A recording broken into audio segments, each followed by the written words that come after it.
Headlines ॾिठूं breaking news शामिल कंदासीं। पाकिस्तान में कोरोना विघे 5 मरीज़ हयातियूं विञाए वेठा आहिनि।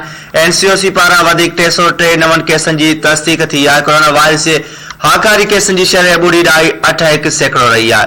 सॼे मुल्क में 946 मरीज़नि जी हालत ॻणती जोगी करार ॾिनी वई आहे। असां अहम ख़बर शेयर कयूं पिया। पाकिस्तान में कोरोना विघे 5 मरीज़ हयातियूं विञाए वेठा आहिनि। NCOC पारां 303 नवनि केसनि जी तस्दीक कई वई आहे। कोरोना वायरस जे हाकारी केसनि जी शरह 0.81% रही आहे, जॾहिं त सॼे मुल्क में 946 मरीज़नि जी हालत ॻणती जोगी आहे।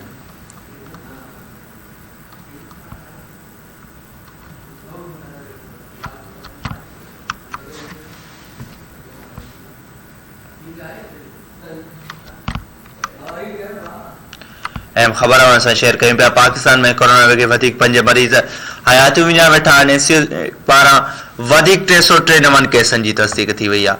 कोरोना वायरस जे हाकारी केसनि जी शरह 0.81% रही आहे।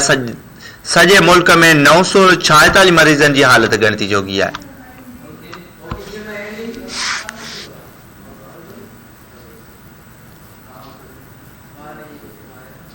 नाज़रीन, ही पंहिंजूं ख़बरूं, वधीक ख़बरनि ऐं अपडेट्स लाइ ॾिसंदा रहो तख्ती TV न्यूज़।